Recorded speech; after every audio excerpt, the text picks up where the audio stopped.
I would hereby like to come to the content of our online event in our forum series, Law as Culture, with Dr. Carolin Behrmann here present.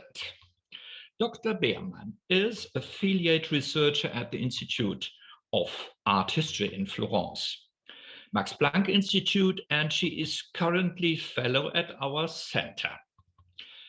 In her lecture entitled Towards a Visual Common Sense, Navigating Visual Normativity in Times of Uncertainty, she will give insight into her research project at the center. That's the sense of this evening. So I won't read you the abstract or try to even make an abstraction of the abstract that Carolin has formulated by herself, and you have received it by way of the invitation. I think it is very clear that the question of a visual common sense brings together profound ideas about what makes communality in the field of a common sense, how a common sense is still possible in a such diverse world, and what does it mean normatively? And on the other side, what has the visus, what have the senses, what has visualization to do with the common sense?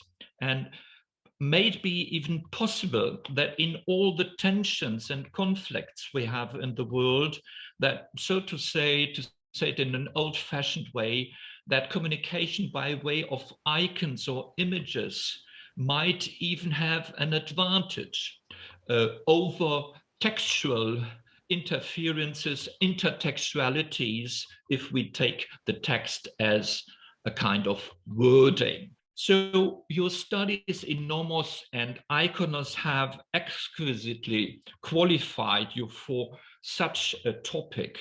It touches on central questions of the Law as Culture project. You trace the origins of commonly shared normativity as it moves from written word to the senses. And this is, of course, a very important shift in studying and looking and analyzing the law, that the senses become so important beyond just reading texts. Seeing, touching, feeling, hearing, listening, etc., plays an enormous role in understanding and also in formulating, in expressing normativities, and how it is linked to the specific form of legal normativity might be discussed later on. This change in the direction of vision is simultaneously used to overcome the tensions, if, as I said before, if not the clash of legal cultures in the realm of images, which offer communicative, language-independent opportunities for understanding and releasing its own binding forces. Though the images, if we take the German way to deal with Bild, formulated in Weltbildern, in Wortbildern, in Sprachbildern, may create new tensions and new differences. So I don't think that it is a guarantee to look at images or icons to really to bridge all the differences and the divergencies we live in. But it is, I think, fascinating to see what kind of role it may play in the context also of something that in a meaning and a tradition of Hannah Arendt is called common sense. Who is Carolin? So we are in a very special situation. Normally, in the midst of our center, we meet day by day and have coffee together, we have meals together, sometimes we go dancing together, etc., etc. So, but this kind of specific sensual knowledge of the other by talking and exchanging is lacking at the very moment. And so we met at different occasions by way of this format, the Zoom format, by phone calls, email chats, etc., and by reading us reciprocally. And this is also a kind of information we have of the other. But what makes the specific sense and meaning of a Center for Advanced Study is, of course, the effects that are triggered out of the co-presence of bringing ideas together, etc. So we have to compensate a little bit, but on the other hand, also profit from this medium, the Zoom meeting, in order to bring the best out of it, a mood of creativity. And I'm very sure with this nice crowd, we will have a wonderful evening, I'm very sure. So it is, I have really once again to ask the question, who is Carolin Behrmann beyond what we have read before? She's an art historian, she's a philosopher, she has done and studied European ethnology as well as social and cultural studies sciences in Berlin, Tübingen, and Bologna.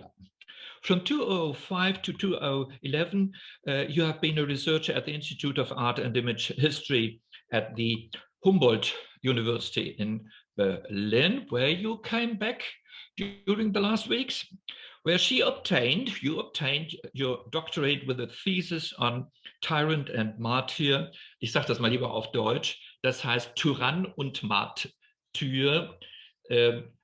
Bild- und Ideengeschichte des Rechts um 1600. Es ist ein unheimlich reiches Werk, bildungsgesättigt bis zum geht nicht mehr einfach, sage ich im Deutschen, und gleichzeitig eine Quelle für viele interessante auch Nebenwege und Nebengedanken, aber mit auch einer zentralen Fragestellung. Ein wunderbares Werk zum Studieren, und ich kann es einfach nur jedem von Ihnen empfehlen. Her research was supported by a fellowship from the Getty Research Institute, Los Angeles, from 2008 to 2009. Following the successful completion of her doctorate, published in 2015, I think, Carolin Behrmann worked as a researcher at the Art History Institute in Florence, Max Planck Institute, a very spectacular and very important space and location to study normativities in image context. From 2014, not only that topic, but especially. From 2014 to 2019, you have been the research group leader, directing the Minerva project of Nomos of Images. By the title speaks for itself. In 2020, Dr. Carolin Behrmann was a fellow at the Italian Academy for Advanced Studies, Columbia University, New York, where she worked on the topic visual common sense from the 17th to the 18th century. Furthermore, she has been an affiliate researcher at the Institute of Art History in Florence, Max Planck Institute, as I said before. And we are very lucky and very proud of that. Since October 2020, Carolin is a fellow at the Käte Hamburger Center, Law as Culture in Bonn. Sometimes from a distance, sometimes at the River Rhine, and sometimes in Florence, sometimes in Berlin, but present. May I speak? I spoke about one publication. I would like to mention another one, if you allow. It is about images of shame, published in 2018, I think. Absolutely fascinating, because we know that shaming in the history of crime and punishment plays a more and more important role, ambiguous role, and historically from the Middle Ages to the present, and some really very horrible dimensions and elements in the Nazi period. it is a very interesting topic, and for the question of the relationship of law and image and imaging, or imaging punishing through imaging by way of imaging, is of course a very interesting example for the general question how icons, how images may express normativities. And in this case, it is not very funny. Normal und Gemeinsinn der Bilder, Kunstgeschichte der Normen als Normengeschichte ist angekündigt, forthcoming in 2021 at Berlin with De Gruyter. Bin sehr gespannt darauf. Ich hoffe, wir sehen es bald, das Buch. Und es kommt in unsere Bibliothek. It will be for our library. I insist on that. And then I just have to mention some of the articles that she has written, where I think, by the way, and you will see that it might be linked very well together. Visual Studies and Image History. Gericht aus Glas. That means court buildings in glass. Bildlogik der Wahrheit. Very interesting because it's also about the balance, the idea of the balance as an expression, a symbolic expression of justice. The mirror axiom. Mirror, you know, from Sachsenspiegel until a lot of other examples, mirroring legal structures, etc., in a metaphorical sense. The mirror is a really fundamental metaphor in legal thought, and it is even accompanied and an additional view by in an article about the throne of judgment, so that I think, to my understanding, it would be wonderful to have those articles bound together in a nice book for those who do not have access to those difficult locations of publication. I could imagine something of that kind. So, excuse me, I was much too long. Without further preamble, however, I would like to give you, dear Carolin, the floor. Thank you for being a follower with us, even under more difficult conditions than usually. But now we are looking forward to your presentation. Once again, welcome at our digital center. I'm a little bit overwhelmed now by your introduction of my pieces of work. It's an ongoing process of study and research in this very vast field of visual images and objects and artifacts. So it's a never-ending story, I feel. But thank you for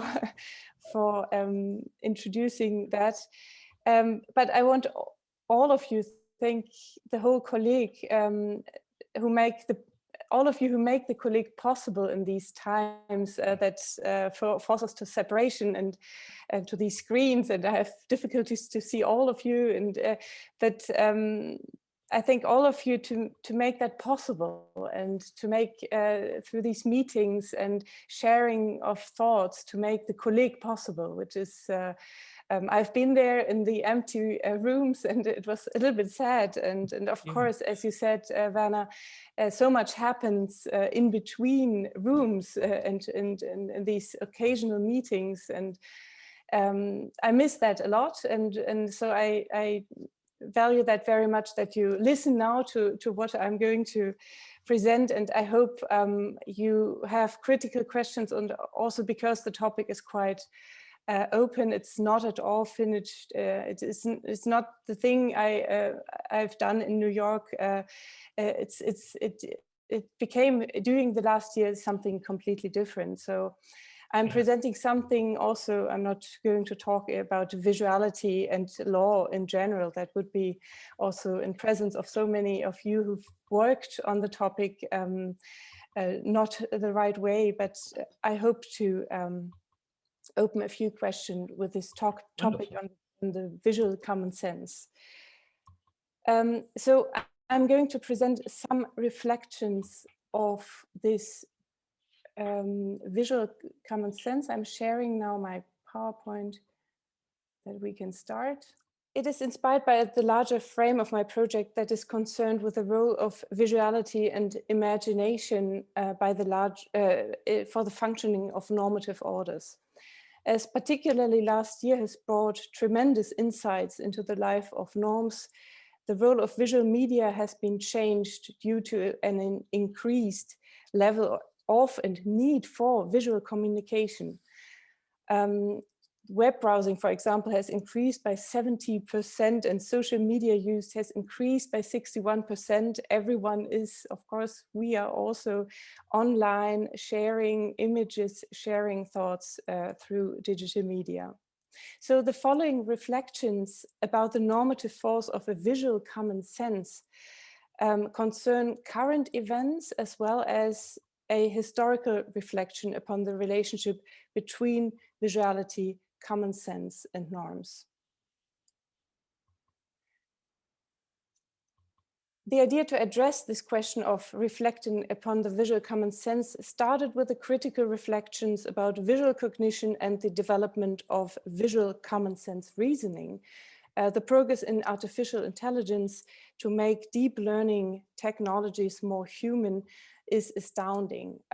This new developing field reaches beyond mere recognition technologies as surveillance systems, such as this visualization of the social credit system in China that is based on facial recognition and has been developed in the last years enormously with, of course, consequences for the relationship between norms, control, and law enforcement.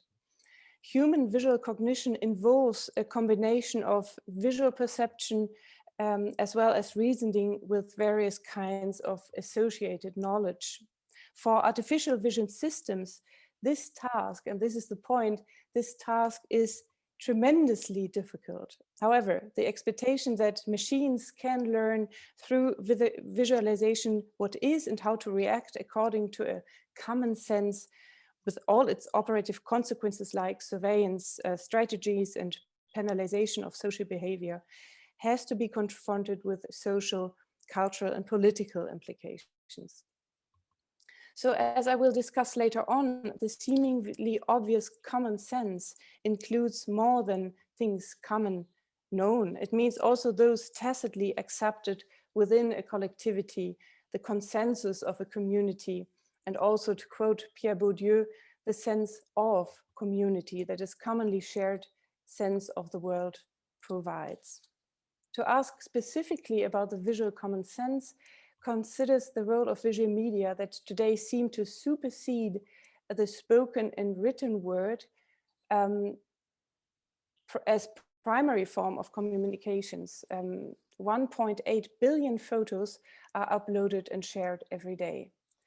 So it considers ultimately the role of a digital democratization carried out by social media platforms, the mediated visual commons of today. Today, research about the question of communities as social contexts are limited is difficult, with more than a third of the world population in lockdown, with rules of distancing, abstinence, and all social events that are the basis for any kind of communal life. The COVID crisis has changed the parameters of communal life profoundly, and we've talked about that already at the colleague. According to Roberto Esposito, we are living according to the principles of immunitas, the negative form of communitas. We are distancing the individual from the community to save lives, while this immunitary lockdown conflicts with the exigencies of life as a community. Jean-Luc Nancy has argued anything to the contrary last year in an article in the Libération. Isolation, he says, and separation to fight the virus should also be seen as a chance to experience community. He writes, the virus actually does communize us. It essentially puts us on a basis of equality, bringing us together in the need to make a common stand. That this has to involve the isolation of each of us is simply a paradoxical way of experiencing our community. We can only be unique together. This is what makes our most intimate community, the shared sense of our uniqueness. So after a year has passed, the answer to the question if the virus communizes us because humanity has to face it together remains very open to debate. There are numerous political possibilities to react, as we've seen, and societies are quite divided and fragmentized into different social groups that are more or less affected by the pandemic. But in a more general sense, historians like Samuel Kuhn in his book Epidemic, Hate and Compassion from the Plague to Athens to AIDS, which was published before in 2018, they agree that pandemics unify communities, heal wounds that were cut deep by previous social, political, religious, racial conflicts. If this pandemic in tendency unifies or disunites communities is not yet clear, and has to remain open, I suppose.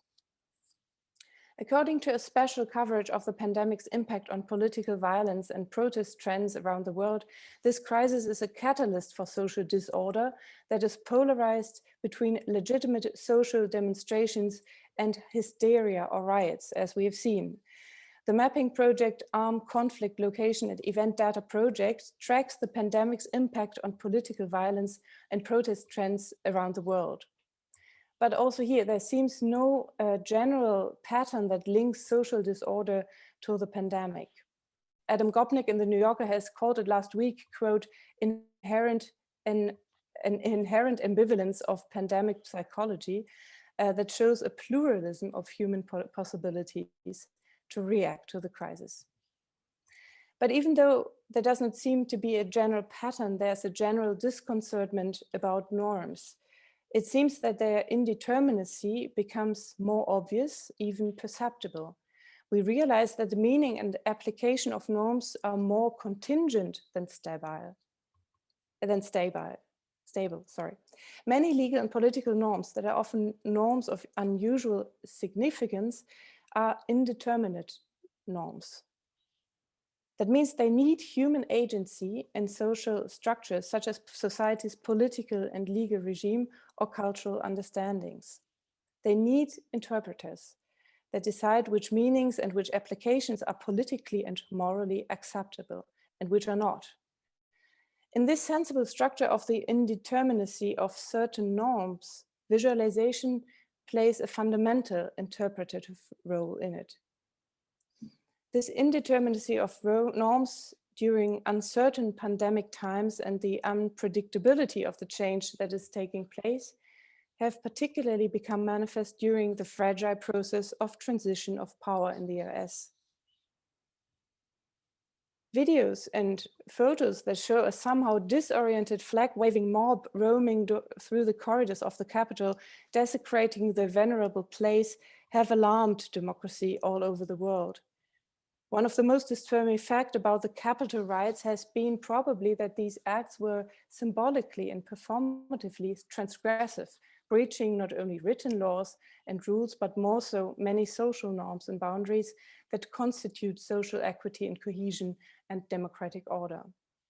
People not only intruded, but threatened the members of the Senate, chasing them out of the building.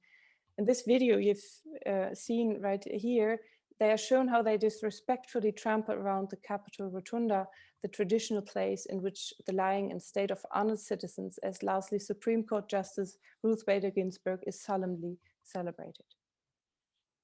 To cope with this disorder and chaos that has been filmed from numerous angles, the footage used during the impeachment trial has become the crucial tool to respond and counteract to those transgressions. Even before presenting their visual evidence to impeach Trump for inciting a violent insurrection, images of the House impeachment managers who proceed in single file through the Capitol Rotunda from the House side of the US Capitol to the US Senate chamber symbolically showed the visual recapture of the building. The footage of the riots that operates with animated floor plans to locate and explain what is seen in the sometimes very unclear images has become a crucial tool not only for the process of impeachment. The reframing of the visual narrative tried to curb the uninhibited flow of images that showed a triumphant storm of the Capitol. We need to exercise our common sense about what happened. And these were the words with which lead impeachment manager Jamie Raskin concluded the manager's case by quoting 18th century political activist Thomas Paine.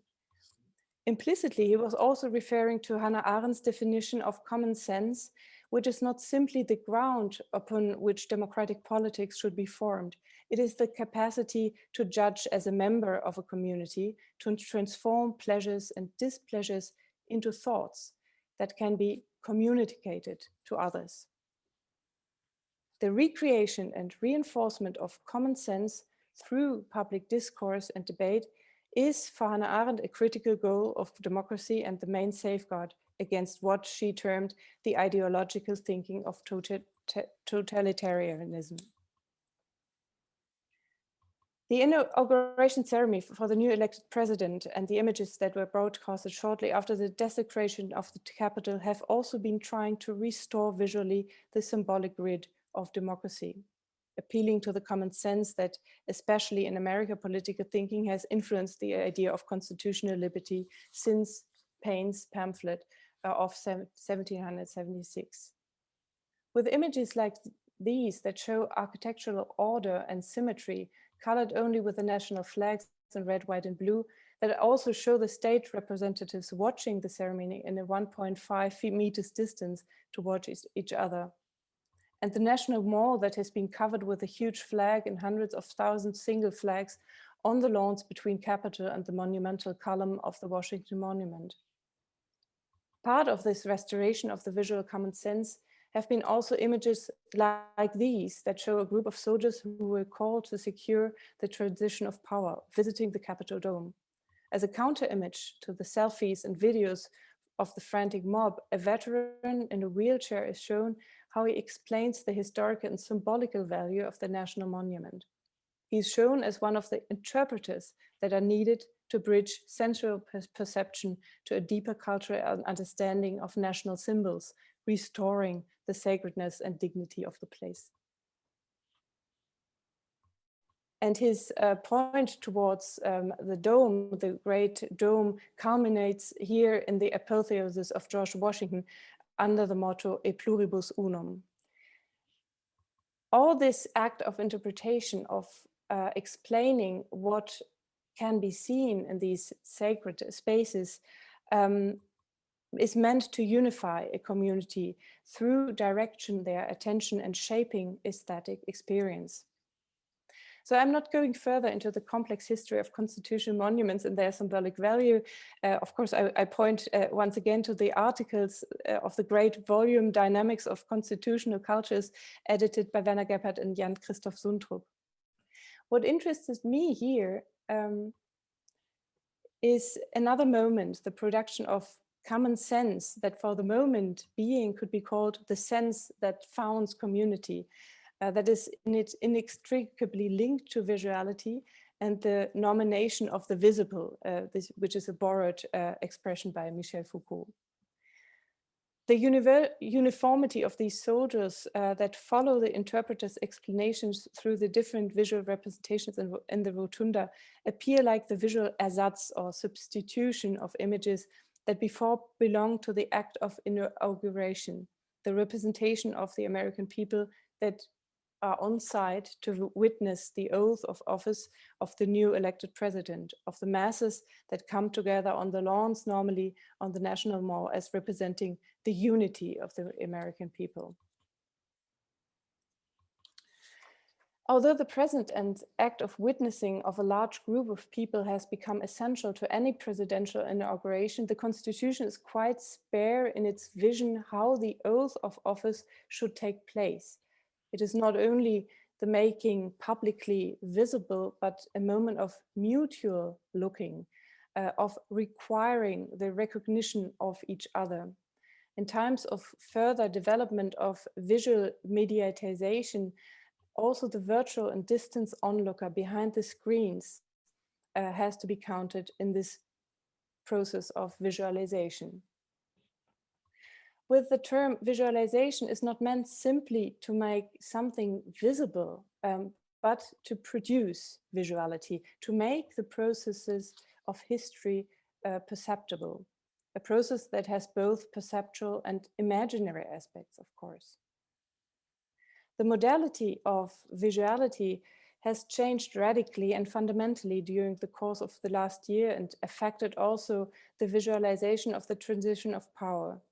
There's no third that watches the dynamics of visualization between the act of oath and the people. The spectators that are normally present in time and the same space were unseeable, watching individually from their private homes, and were replaced by thousands of flags that flapped agitatedly in the wind. The acts and speeches directed towards the emptiness of the mall and into the camera lenses installed at the tower of television cameras became immediate reproductions of the event, distributed widely across the media channels of the world. This mutuality of looking, of seeing and being seen, constituting political power through visuality goes back to the 17th century. And I'm showing you here, of course, the most famous and most interpreted frontispiece of Thomas Hobbes' political pamphlet, the Leviathan. A crucial aspect of this very complex emblem leads to the visual dimension of how visuality brings forth norms and normativity. In Abraham Boss's version of 1651, the body politic is represented as a body that is looked at and that is looking back, with a throng of little people that constitute together the body politic.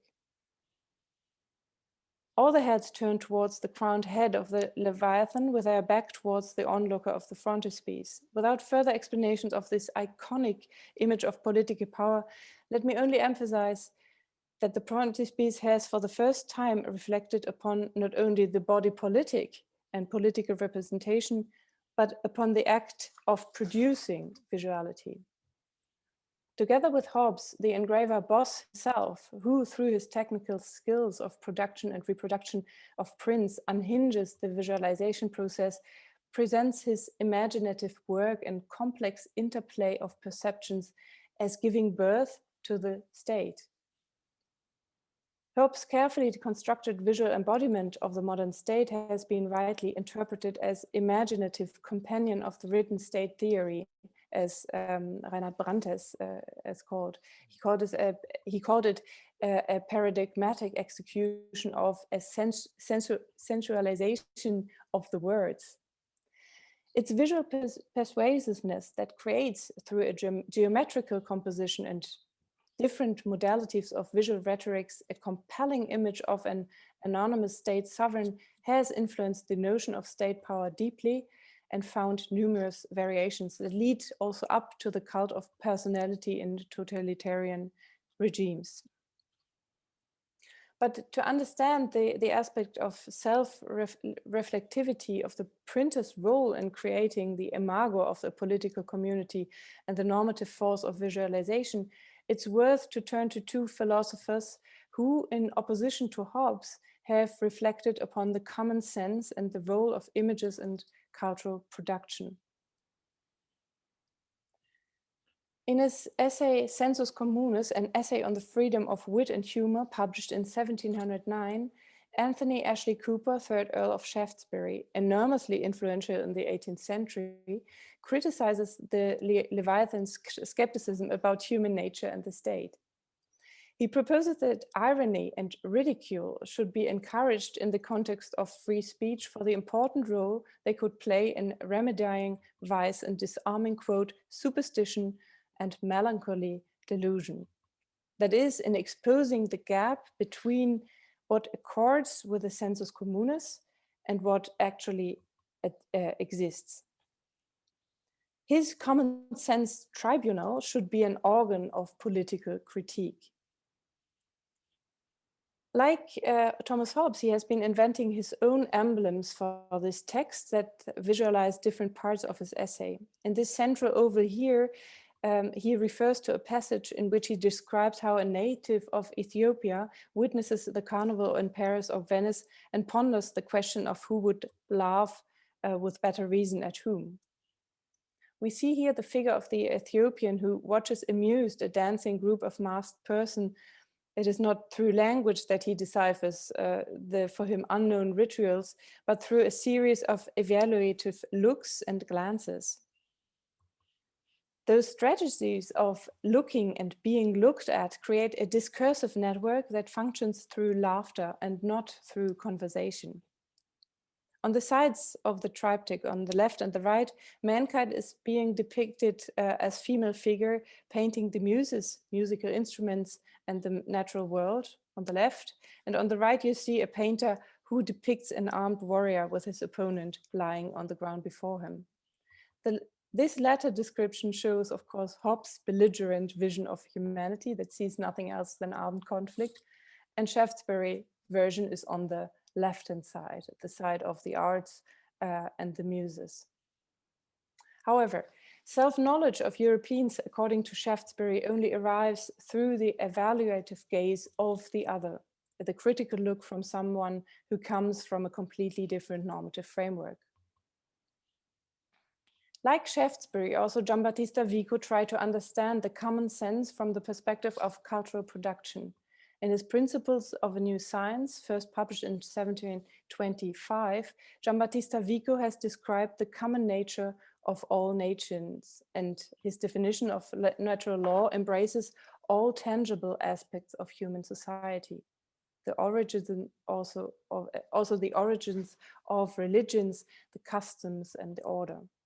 They preceded the developments of laws, as Vico says, and they served as a model for them. Only later, the codified laws were used as the standard of proper behavior.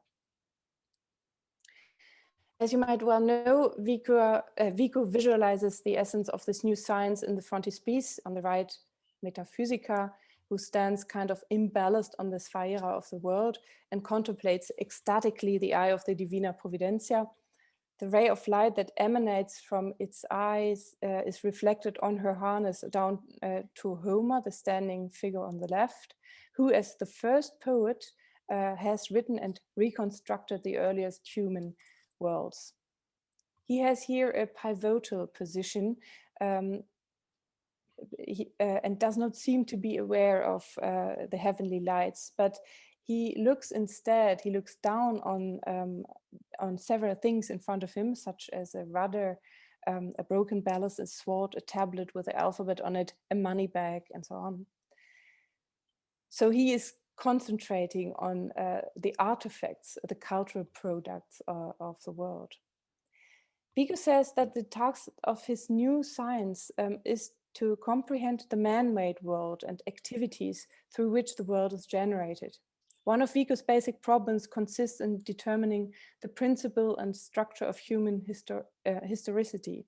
And he assumes that it is the sensus communis, the ingenium and fantasia, the imagination, that form the basis of historicity. Ingenuity and imagination, as he says, are two capacities of common sense that enable humans to go beyond sensory experience.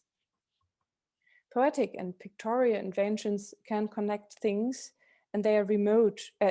They can connect things that are remote from each other. So Vico defines the common sense as a judgment without reflection that is nevertheless a product of ingenious human activity. This field, also coined as the moral sphere, that includes ethics as well as history, stands in contrast to the natural sciences.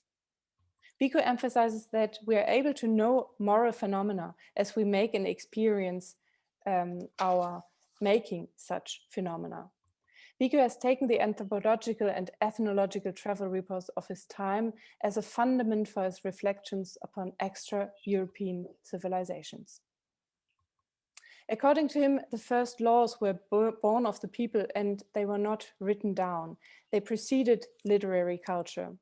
The primary truths are universal and they become visible through language and culture in each society with a different historical background. Internal and external iconicity is for him the first step in the acquisition of language. It comes before a language and gives language the rhetorical power.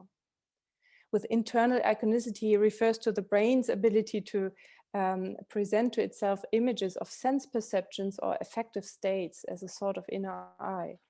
In this internal mental visual space, perceptions and affects can be recalled.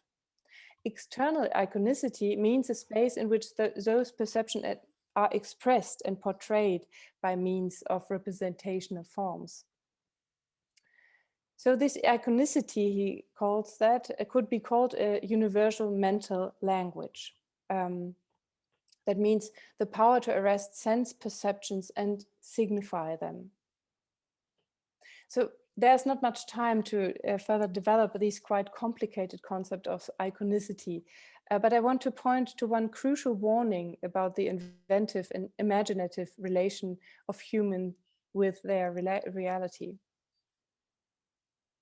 If we rely solely on abstract thought and a rationalistic analysis of the world, according to Vico, they turn themselves into manipulative beings characterized by the barbarism of reflection. That's a quote from Vico. So with this excursus on these early modern thinkers of the means of visuality and visualization, which I can only hint to, and I would love to discuss that in more detail with you. I'm going back into the world of today, and I want to have a few last remarks on visualization and normativity.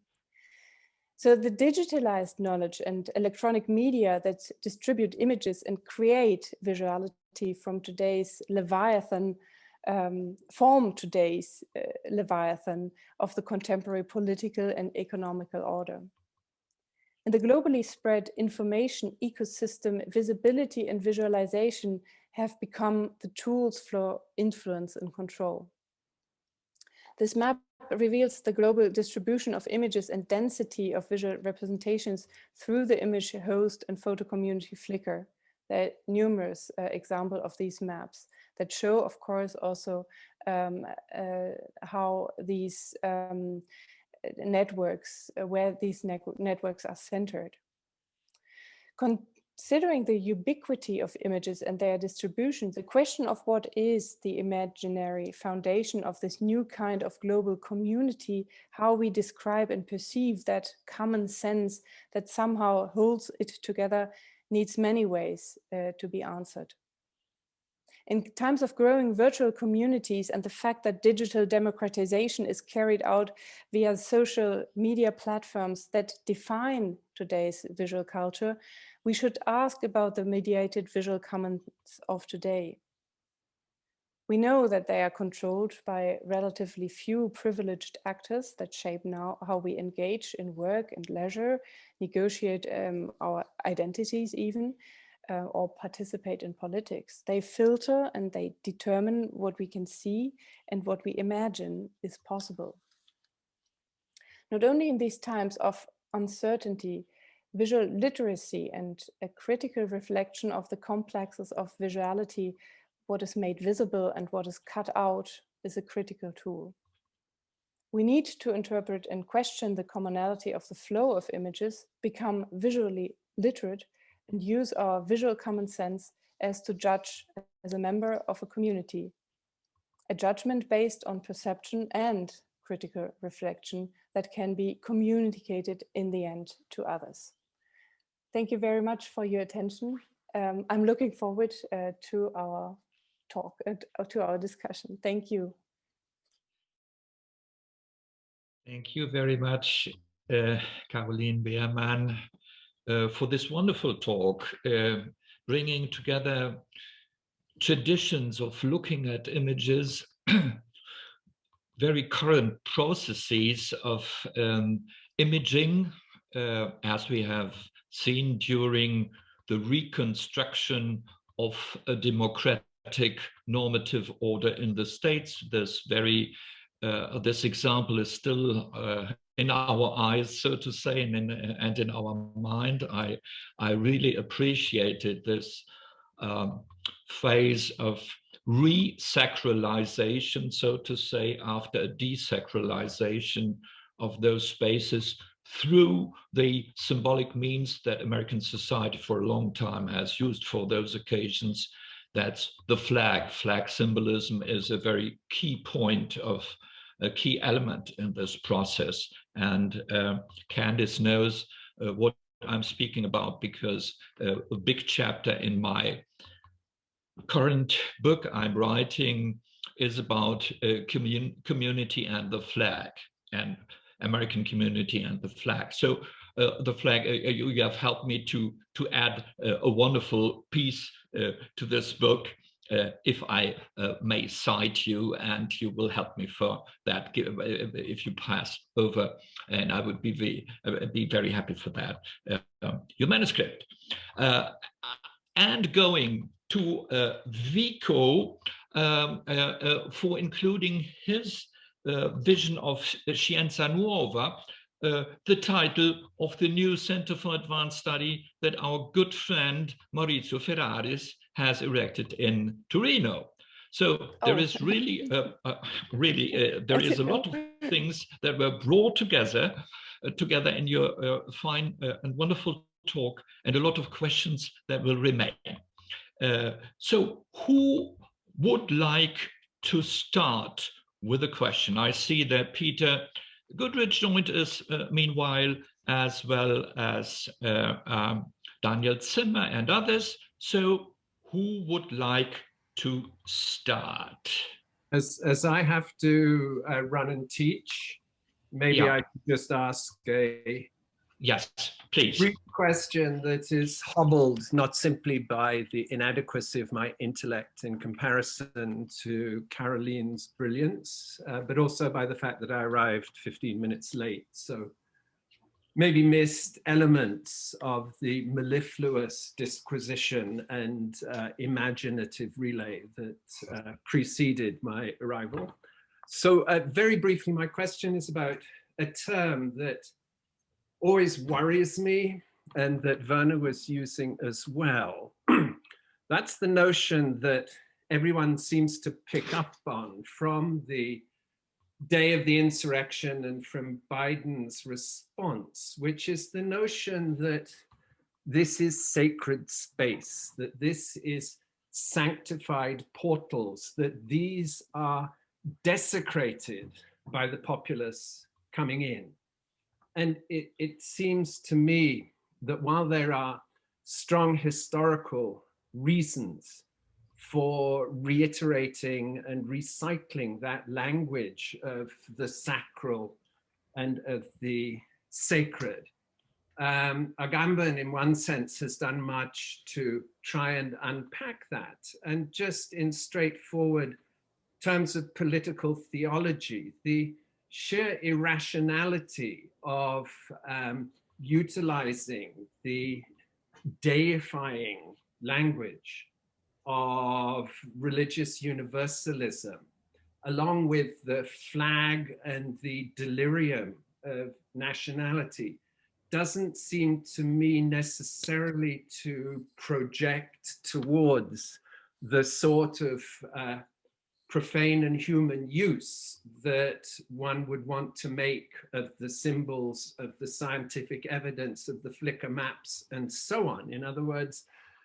the sanctificatory arguments, the desecratory language, the notion of a divinity that stands above, like Leviathan looks down and orchestrates behavior that humans can simply, in herd-like fashion, follow, is potentially going in the wrong direction, is potentially undermining the argument that I take you to be kind of trying to make in terms of globalizing and rationalizing the discourse and the imaginal relay.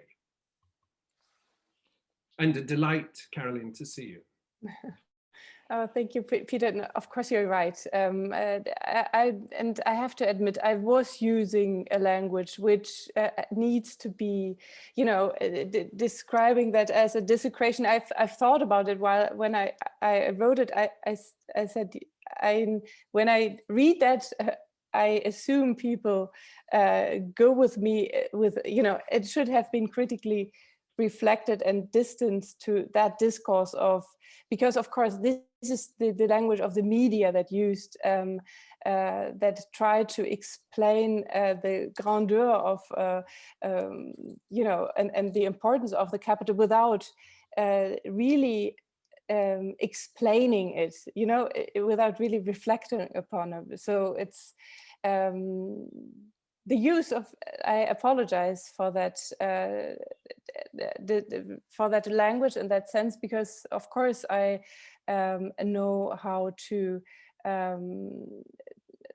what the, you know, what the idea of political theology in that sense also can have, what effects this use of language can have. So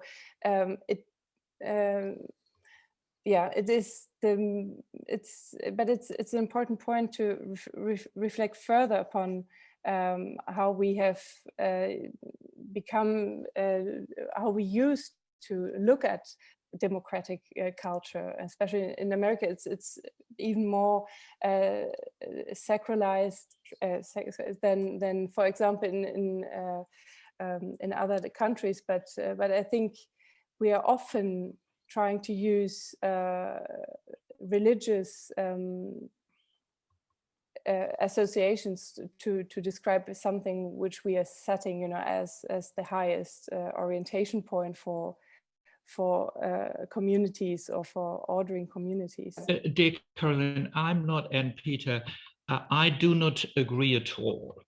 I think it makes really sense to speak of a sacred space and to use religious language in this sense, if you say where it comes from and what you mean by that. And I think in the American context, it is very much linked to Robert and Bella's idea of a religion civique that he took from a long tradition in France, and where it makes sense, it was a little bit also filled by Durkheimian argumentations, and where the sacred is something that is not beyond the society. In the contrary, the sacred represents society, the mere sense and the essence of society. It is an expression of societal values that go beyond the individual. So that's in the context of Durkheimian thought that Robert and Bella has developed his idea of the civil religion. And I think it is not completely idiotic to try to understand certain processes, and especially those places as parliaments, court buildings and others, as sacred in the sense they are untouchable. That is the meaning of to be sacred. And the touch and the disorder brought in those spaces is, and the reaction to that is for me really an indication of that it is perceived as, whether it is essentially religious or not. Of course, this is not your question, Peter, I know very well. So I would like to understand better your argument. Caroline's or mine? Yours, Peter.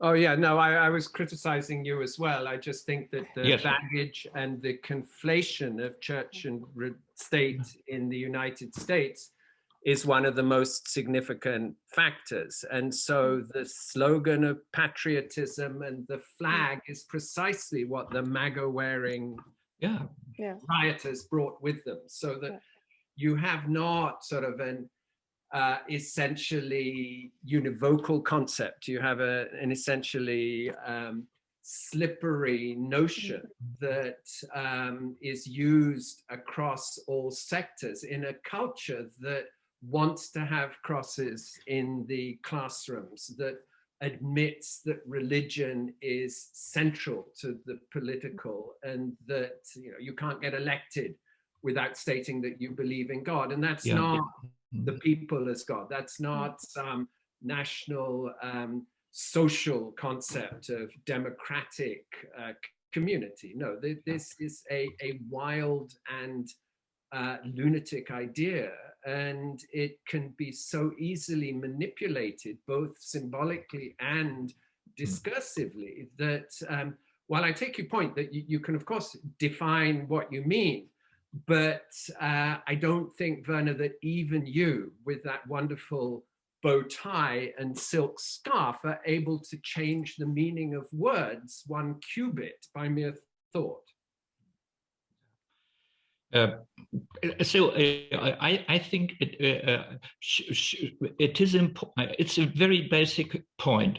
What kind of use you can make of this kind of religious analogy, that in stadiums and that in sport, that in a lot of social movements, you find a kind of sacred, or the elements of sacredness, as Simmel called it, religioide elemente. So that is even weaker than to speak of a religious-like dimension in the social. So if you can explain more, but if in the end everything becomes sacred in a society, then of course you have no longer any kind of distinctive power. And so much the more it would be very important to name and to blame, so also perhaps the very specific criteria of what the sacredness, or of what constitutes the sacredness of elements, items, social life elements, etc. So to be not scared, perhaps, but to be careful with this language. For this, I do agree, because it is so easy that there is a misuse, and this kind of religious political theology. We know very well what we are talking about. Okay, it's an interesting discussion, and we might come back to it. There will be certainly other aspects, or somebody who would like to insist even and to enforce in this direction, who would like to speak and to share her impressions. Anne-Marie Bonnet, please go ahead.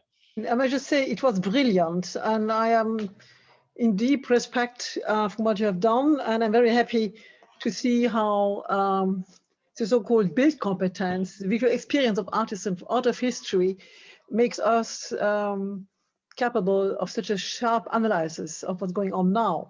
And so first, my big respect and compliment, and thank for this very inspiring talk. And I have one question. You also speak about the new global community in the visual life. And my question is, maybe we have to speak to redefine what we mean by community. What is a community in the global? And also we always speak from social media, but what does social mean? No? Because they have a total antisocial and so on. And maybe we have to adjust our vocabulary. And my question to this idea of community, or this term of community, and my question is, what is the role of shared visual codes? Are there shared visual codes? And where is their iconicity or normativity established or studied? Do we have one? Where will there once be a limousine of the global atlas in visualization? And does community really mean community? Thank you so much for these remarks. I think also, again, as the term desecration, a global community, of course, is a term which is impossible. I mean, it's one of these impossible terms, and the global community is an imaginative community, and of course we have to discuss that is in this framework of the this colleagues here. But I think there are many global communities. We have to think that in the plural, and they bring forward, we have to define a little bit more precisely how images are produced in these digital or virtual contexts, and how they then define larger or smaller communities. So I think it is something which is really in the process of constituting and deconstituting. There's something which evolves, which is shortly a community, you know, and I think we really have to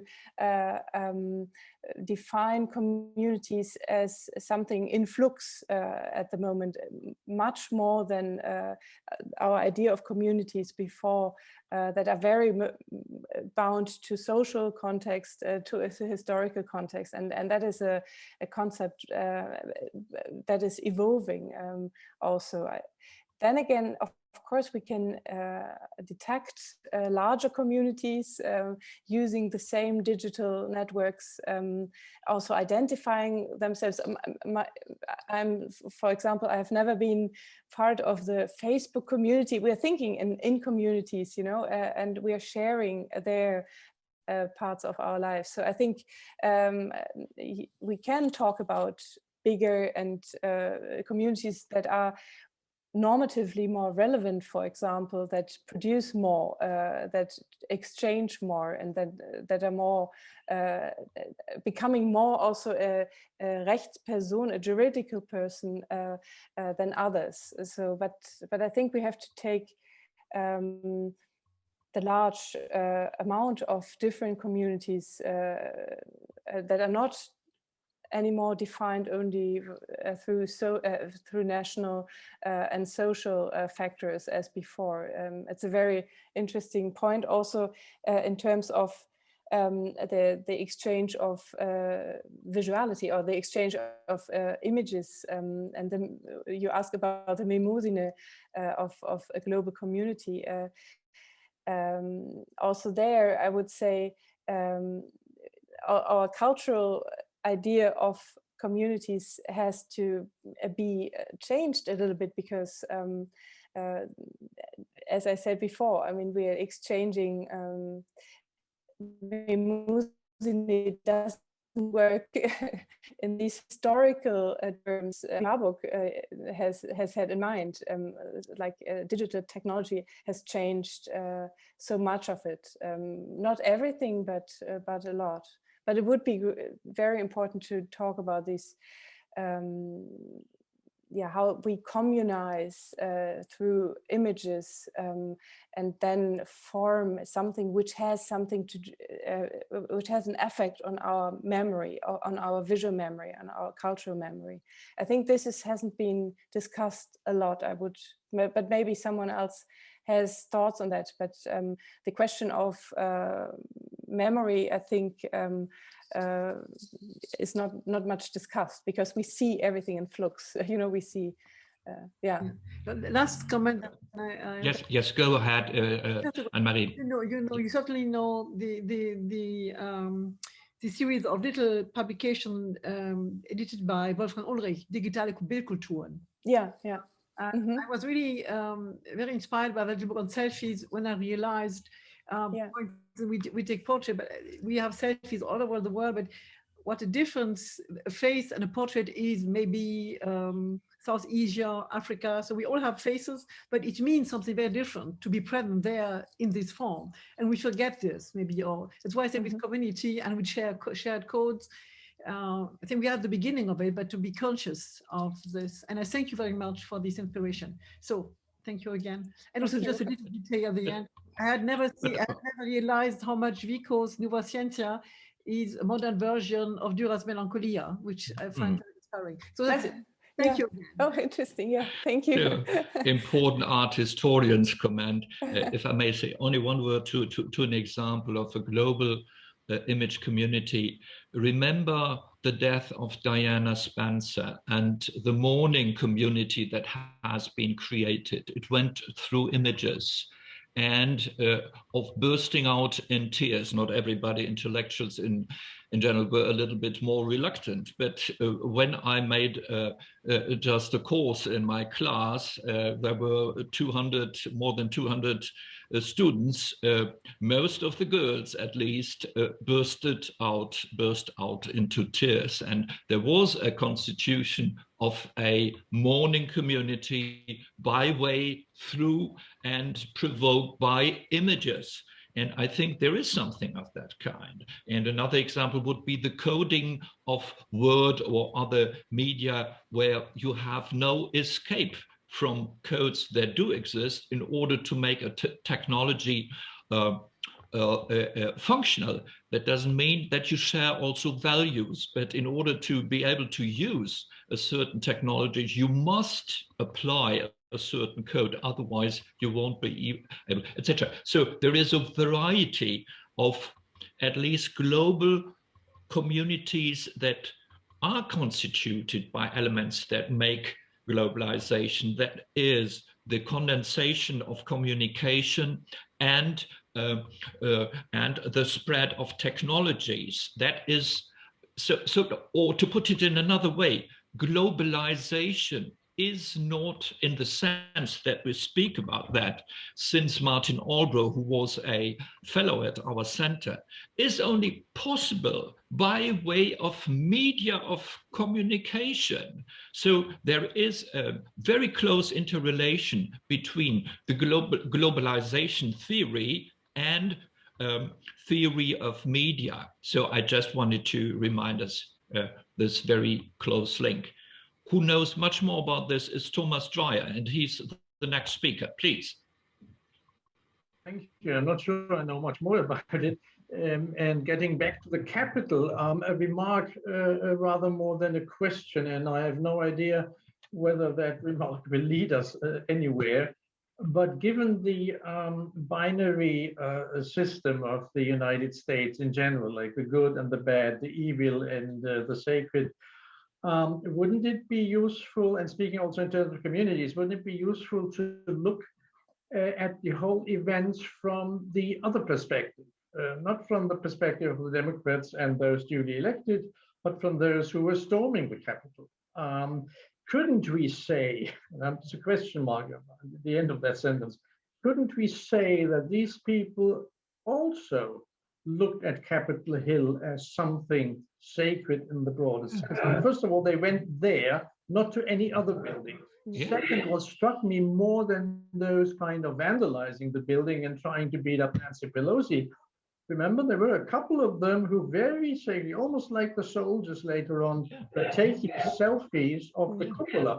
They were overwhelmed by this interior space.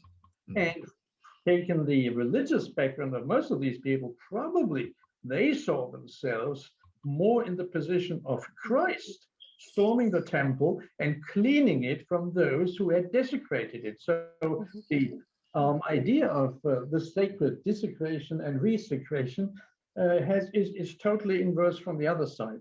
Now, Carolin, you would tell me what to make out of this remark. This is where my thinking stops. Sorry for that. No, thank you so much. Actually, it is exactly that moment that started my reflections, and I apologize. I should have talked a little bit more about the 17th century and the visual common sense there.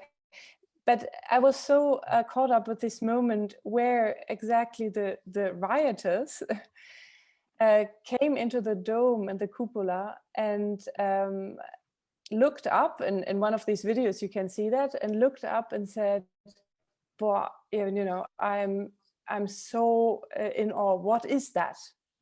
And the thing was, they were, of course, seeing that as the most sacred space because of that architecture, because of that dignity of the place. but they couldn't explain it in a sense. They couldn't name it. They couldn't find the words for that. They couldn't, you know, in the sense you've seen only this awe about the place. So, so of course the desecration, and the word is, Peter said that it is wrong because it's it was not only meant, this storm of the capital wanted to take the place, you know, have it, inhabit it in a sense, and of course also it wasn't not a kind of iconoclasm what you could have expected, you know, to say, okay, this is all the false temple. No, it was kind of a yeah, taking something which you want to possess. So, but I think the connection between the explanations of what the symbolism of this building is, the missing explanations, the missing means of interpretation, that has shocked me very much, because I think this gap between what we see and what we can explain and put into a larger cultural order should not be, you know, as far as we've seen that there.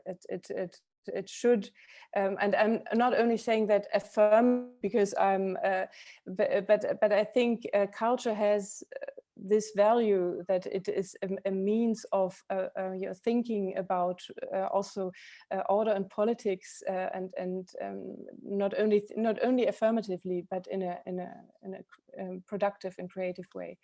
So yeah, thank you for this remark. I think I would like to quote Carolin, especially in times of crisis, when the community itself might be called into question, culture upholds and preserves what binds a community together. That's a very fundamental sentence that you have written in your advertisement for your lecture.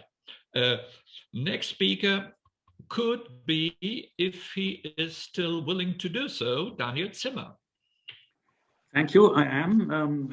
Many thanks to Carolin Behrmann for this magnificent talk. In the beginning of the discussion, we had a topic or an issue which I found very interesting.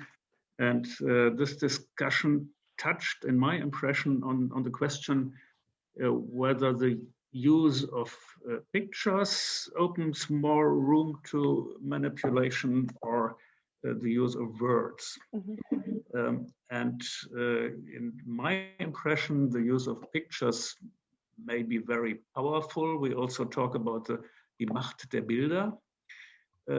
And I think also the presentations we got, and you displayed some of them, of the official inauguration of President Biden in Washington, was meant to create a certain, and this is what you said, a certain impression of order and restoration of law and so on. So every side in a political discussion may use words or pictures.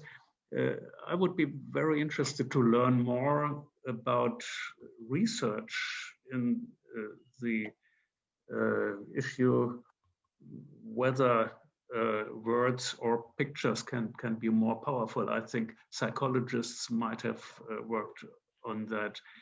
Neurologists may have to say something in that respect. This would be a question of my side in that regard. And then I have a more specific question. In this frontispiece you presented of the work of Giambattista Vico, there was inter alia table presented with 6 letters, A, B, K, and A, B, C. And yeah. I asked myself what that meant. Do you have an interpretation of this presentation of in one line ABC and in the other ABK? Good question about the K, because of the ABC, of course, refers to the first language, the first abecedaires, you know, the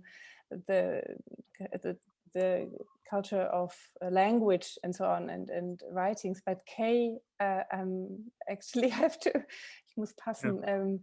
Okay. I have to look that up, but Yeah. maybe I can. Jürgen Trabant has worked magnificently on that, so I can send you the text maybe. Mm-hmm. But on the first question, actually the visual common sense, and I cited a little bit of the ideas of artificial intelligence today that really try to come closer to what a visual technology can extract from the common sense, from so how visualization and common sense come together. And they assume that, of course, images are self-explanatory. You see something, you can find an explanation. You know, it's everything is closer to understanding than words would be. So you have something, you understand something on the first sight, in a sense. And I think that a lot of all the discussions of the iconic turn and of the use of images has eased a little bit also this idea that the ambivalence of images is not as you know, that the images have more a direct, powerful relation to understanding and the affect on the people.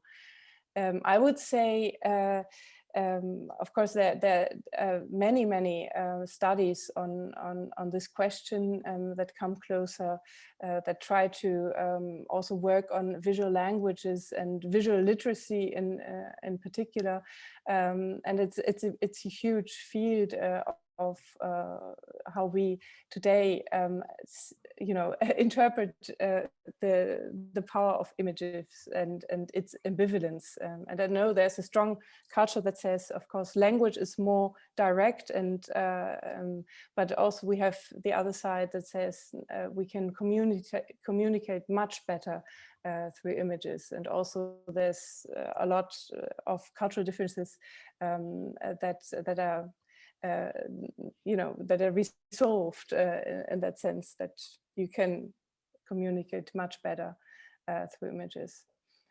Yeah, that's only a few thoughts, but I'd like to to talk about that a lot more, and yeah, would be happy if we can talk about it in a sense. So maybe someone else has an idea. Thank you. Thank you. I have no answers, but there are so many dimensions in this very fundamental question. We have a philosophical dimension when we ask, how is it possible that an image may have a normative power at all?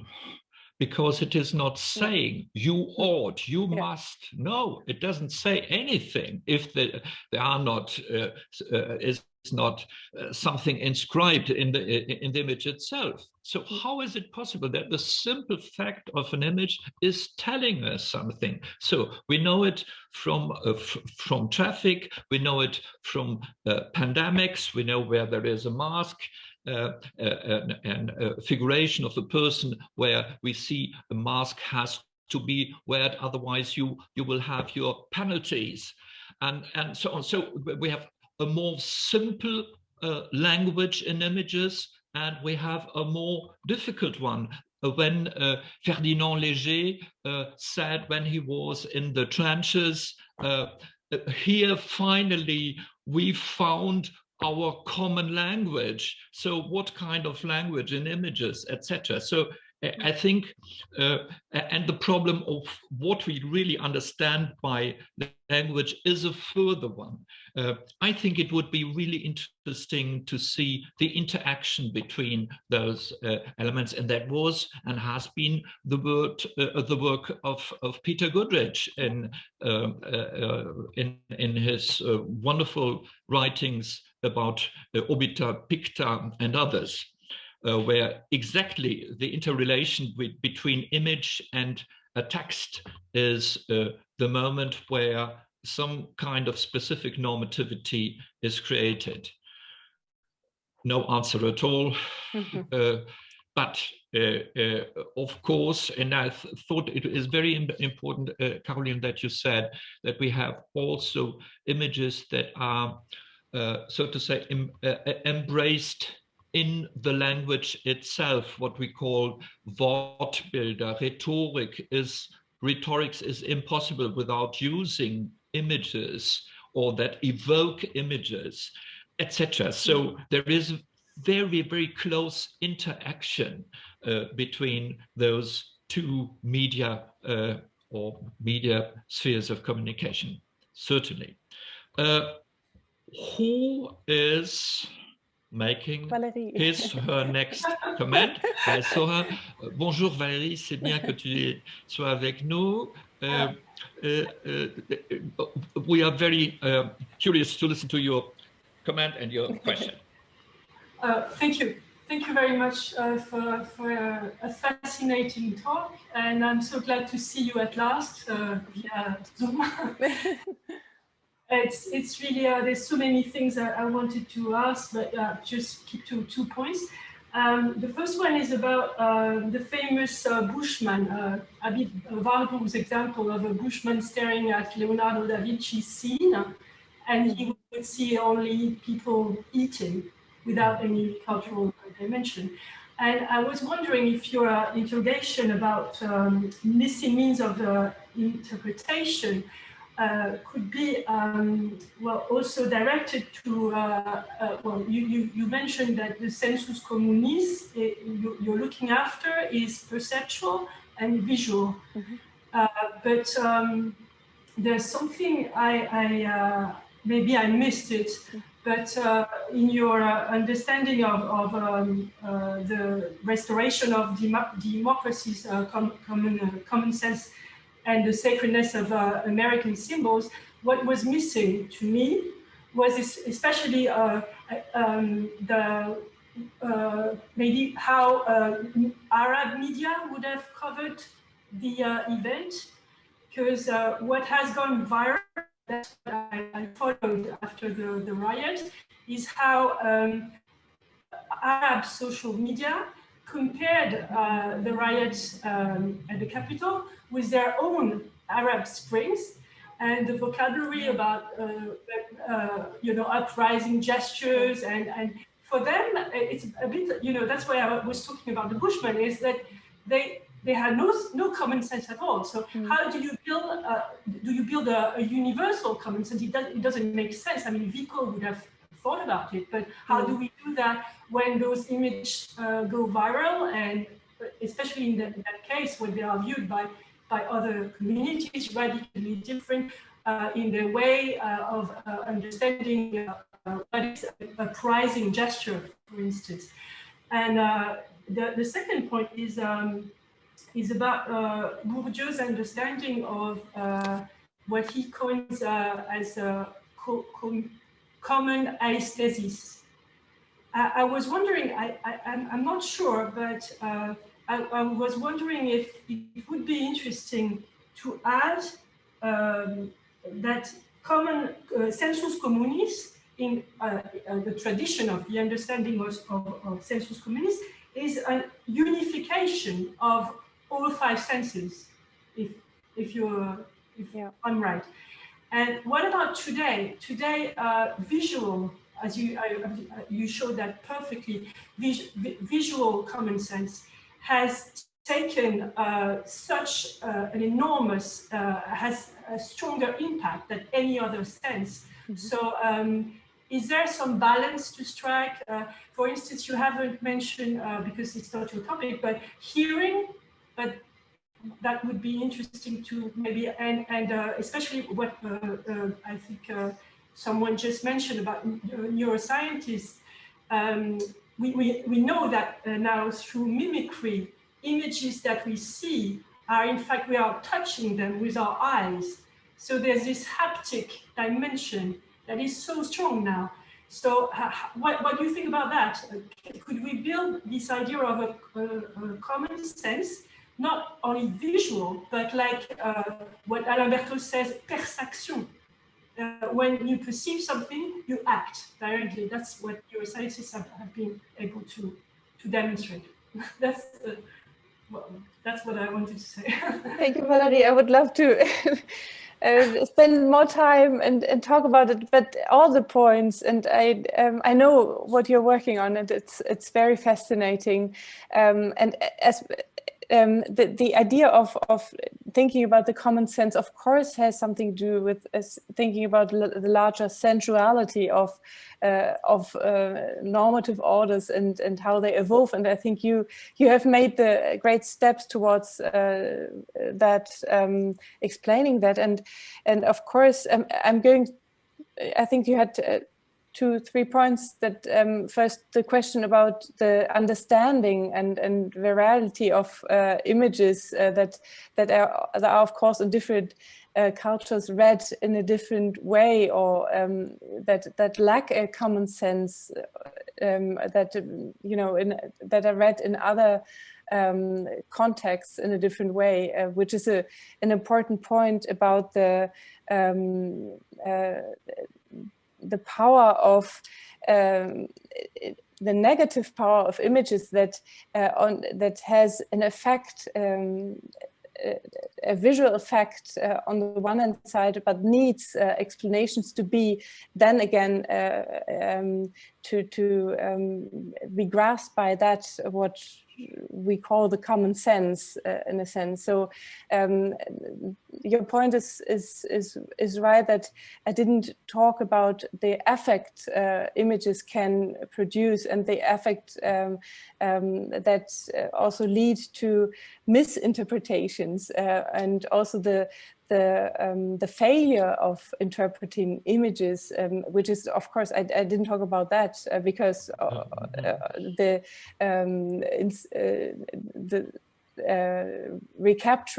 visual recapture of the capital has been so strong in sending very clear images but I didn't know about what you said about the Arab media, that they compared it to others. So I'd love to hear more about that. I think if we talk about the visual sense, and you made that clear, of course, the whole aspects of other senses have to be recognized, because what we've seen, I've shown you images of people perceiving spaces, and the space, of course, the experience of space, everything which goes together with that is makes part of this visual universe normative orders are dealing with. So yeah, I think you touched upon many points. I'm not sure if I'm answering towards but I think it is important to not to underestimate the visual sphere, in that sense that you have an easy interpretation, because because you can have an easier access to the visual sphere. I think it's yeah. I'm sorry, I lost my track, I think. No, but only to confirm, in any pedagogical project, if you want to be a teacher, you have to go to a kind of university. And then, of course, you learn. One of the first things is you have to visualize in order to make your children better understand the world. And of course, it entails all possibilities of misunderstandings, because I think that's really a myth, that would always be a very clear meaning of images. It is not. Art history would have no object at all. It would be completely superfluous. And so I think we have very much to relativize the expected clearness and clarity of the message of images on the one hand, in comparison to textual orders. But so much the more we have to explain why images have this strong impact in all spheres of life. Advertising does not go through words. Benetton is making his advertisement through provocative images, as we know. To take only this example, provocation, irony, and as Cooper, it was very nice that you quoted Cooper in this context, with irony, laughter, etc., as being also part of the use of images. And on the other hand, in the iconoclastical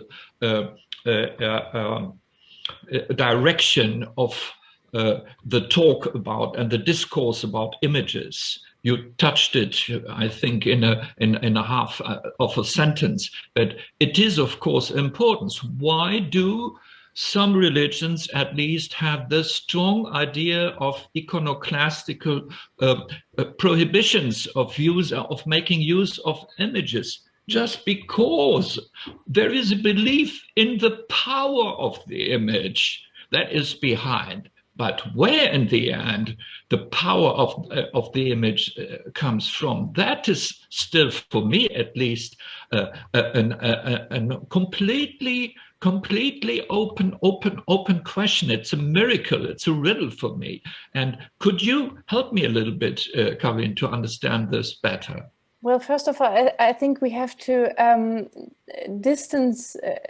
take a distance a little bit to the word power, because I think, and this is what the idea of understanding the importance of visuality for communities. We have to see the image as part of a larger imaginative universe, or a larger, like words are not by themselves, and images, I mean, I'm not comparing images to words, but in a sense they are always fragments. And of course we have all different kinds of images. I talked about very different images. I talked about architecture. I talked about public rituals, which also form images. So I think we have to take images from their socle, from their pedestal, because we are using them. We are they should be closer to our understanding than they used to be, because of course we have a sacred idea of images. We have also we cherish our self-portraits are very have a very close value to our identity. I mean, there's so many aspects where images are very close to what surrounds us, in a sense. So I think words you can have another distance with words, but maybe the comparison is not that. But I wanted to, with the talk and the question of the visual common sense, that for me has something to do with the early 17th century and the production and the reproduction of images, the reproduction through prints, the idea of the world that we get, the idea that images can produce a larger image of humanity. I think we have to see them as something we use, and and not as something we look up to, in a sense. So to your question of power, I think it would be a good start to cut that word out. Normative power, I think normativity it had to do with power. I'm looking to something that would be an equivalent to a speech act, so a kind of icon act theorizing. You understand? So where at least directly from an image there comes a kind of inspiration to be enacted, so to say, and there are a lot of examples, and it would be interesting if this parallel really could work. I see behind the iconic turn a lot of this, a kind of inspiration in this direction that one would like at least to understand those processes better by replacing just. But it will be a continuating debate in which Valentino has raised his yellow hand in order to make the final comment. Good to see you. Yeah, Yes. Werner is a long time, and I also want very to long greet also Carolin. Thank you very much for your wonderful speech. Well, two questions from a person who is a layman, so I do not work specifically on this topic, but I'm interested on visuality from a comparative perspective, so especially with Islamic world. So first of all, the first question, which kind of visuality are you speaking of? I mean, the idea that the visual culture is central in the Western society from the modern era, from the start of modernity. So the scopic regime of the modern world, we have lots of literature from Panofsky to the idea that, yes, you mentioned printing as an aspect of the centrality of visuality. My question is, speaking of visuality along the centuries, I do think that this visuality that we are experiencing today is not more ocular centric. It is not anymore the eye of the person, but it is the network. So the change of the media that we are using, in a certain sense, leads visuality towards a digital normativity. It is the network, and we live through social networks today, through artificial intelligence, which actually chooses the pictures for us in many occasions. So in this sense, there is not more the centrality of the human being, but the centrality of the network. And this is, in my opinion, a radical change in the idea of visuality in terms of media theory.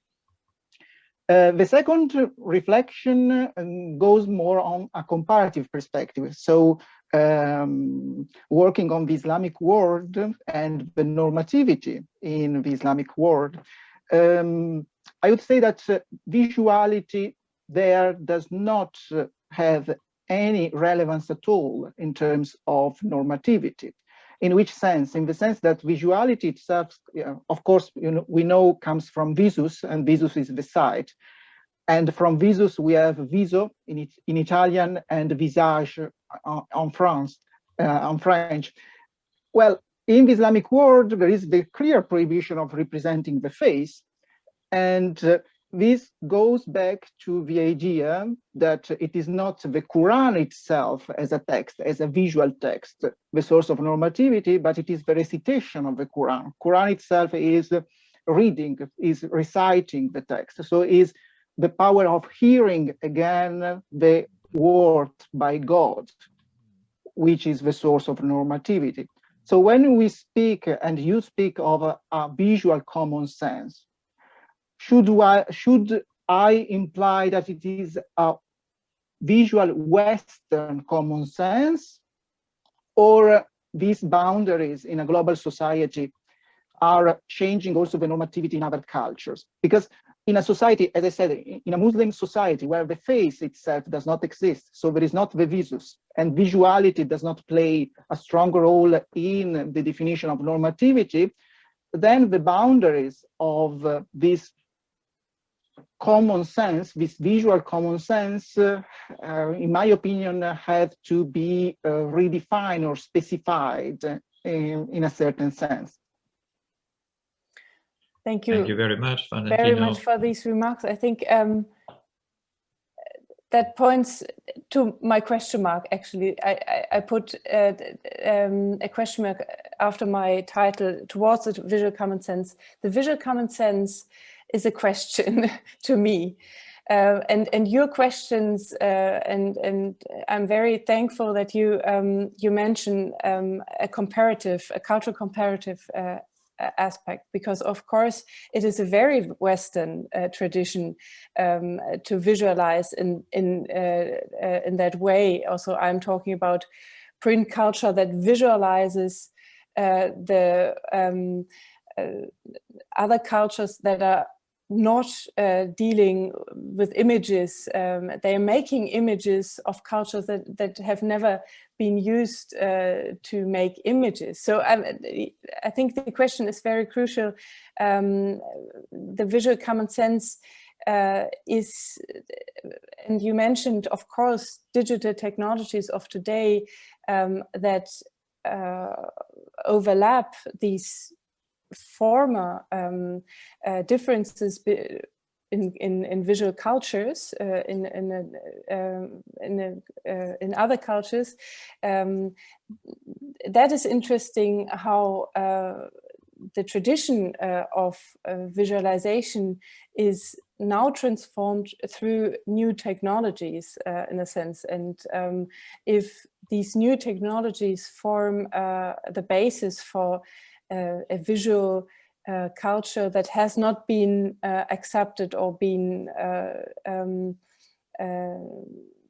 a cultural tradition before, I think that is a very interesting moment where we have to see if really we can talk after having used visual media and networking in that way for quite a while now, if there is something which is really communizing us, as Nancy said, if really the use of these media and technologies drive or distance from these former traditions, in a sense. I'm not sure if that goes into the direction you were commenting on, but I think yeah, I hope I thank you for the remark. I think it's important to see that as invented as a Western tradition. But even if you go back to Quranic traditions, and you're asking where and whether in this context a visual source of normativity could imagined or could not be imagined, then of course in current Arabic and Islamic societies of the world, we see the use of Al Jazeera, for example, and of course they are looked at, and even a misunderstanding, as Valérie was saying, about the riots at the capital and the uprising of the formerly so-called Arab Spring, etc. So, of course, there is a use of images, and there is a use of film, etc. And so that one had also to make this kind of distinction, what in a certain religious tradition is looked at as the source of normativity, and in the Christian Judaic tradition it is of course the text. It is not the Bible. It is the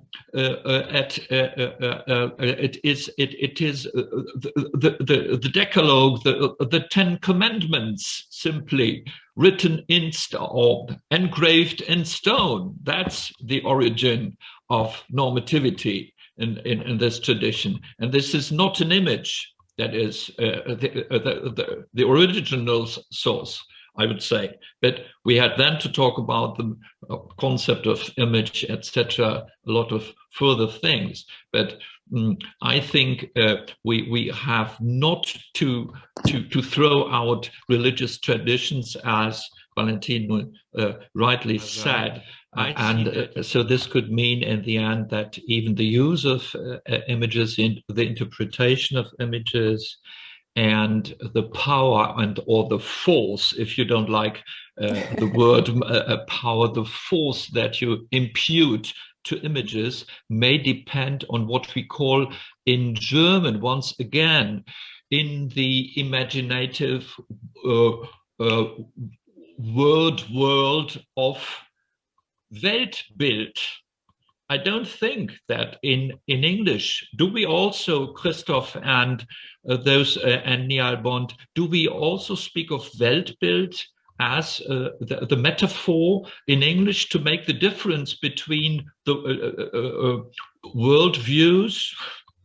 It's views, but Weltbild, I think that is once again something that strikes me, and would it have led Ferdinand Tönnies to a further argument to make the distinction between a Gemeinschaft und Gesellschaft, so to say, to impute this strong tradition of Bildmetapher in the German language to make his distinction of society and community? May I ask this question, Niall Bond? Or is it just a pure, eine verirrte Idee, die mich gerade umtreibt? Well, in fact, on a previous piece of work, I focused on one of the images at the time. It was an image entitled Die Jagd nach dem Glück, the pursuit of happiness, or the hunt for happiness, which was contemporary. It's Rudolf Henneberg was the artist, and I demonstrated. I'll show this in my own presentation, that there is indeed a visualization of this condemning of the contemporary pursuit of happiness, which was in fact also an expression of the odor, the foul odor in which investors were seen at the time after the 1870s, during the Gründerjahre, during the and so Tönnies was actually quite negative about the notion of happiness, the pursuit of happiness, as part of the world set. The expression that we use in English for Weltbild would be the world set of modern capitalist society. So I think that image is important for Tönnies. He doesn't use it very often. He refers more to music than to images, and I think he's more a hearing aesthete than a visual aesthete. Thank you very much. So all of you must know that very soon Niall Bond will join us at the center, and we will have more occasions to discuss and to chat with him. If I don't see further hands, yellow, blue ones, or whatever, perhaps Mona or Rabi might say the final words concerning the interpretation of the storm at the Capitol. I don't know if she would like to. She would have the chance to do it now. Would you like to do that? I have a question for Carolin that, maybe she would, in her reply, thread it back to the storming of the Capitol, but the Capitol building. But my main question, I have many questions for you, but the one I'll share with you in this moment concerns actually, the very specific language of common sense. So I understand you to use common in terms of a certain public and sense in terms of our sensibility, our sensuality, our the ways that we experience our forms of experience. There's another sense of common sense that I was thinking about, which is the common sense as it relates to knowledge, a sense that we should know or already know or be sensible. And it's a very broad, maybe abstract question about in what ways that understanding of a common sense figures in your thinking in relation to the image, the icon, the visual. Thank you so much. It's a difficult question, and I avoided a little bit the definition of common sense. I referred to Hannah Arendt, and of course, also she is in a long tradition of interpretations of what the common sense is that, you know, as Valerie also said, is it only pointing to the five senses as a unity and a perception, or is it, as you say, pointing also to something which is in the knowledge of that a community also holds together in a sense. So therefore my answer would be I am fascinated by the Verschränkung of the both meanings of the side of perception and the senses, and that what shares, the community shares with each other. So I think also, and therefore my insistence on the visual of the common sense, because I think this is also now a field we have to talk much more about, because these shared images have often this ambivalent position. I would say to integrate the field of visuality to the field of knowledge, as you say, I think that would be my goal, you know, to say visuality is not only something which is just there, but it's produced as other cultural things like language and so is produced. So my attempt was a little bit risky, I know, but thank you for the question, because I think you touched upon a very crucial thing in that whole discussion. Yeah, and I hope to talk to you. Yes, of course. Thank you so much for the presentation. Thank you. So this kind of being constructed may be also true for hearing, for listening. We have usages, customs of listening to classical music, to modern music, etc., for example, and in the diversity of music cultures, for example, or even cultures of speaking and listening, how in a language, even standard language, it is pronounced. You only have to compare the news, how they were pronounced 40 years ago and nowadays.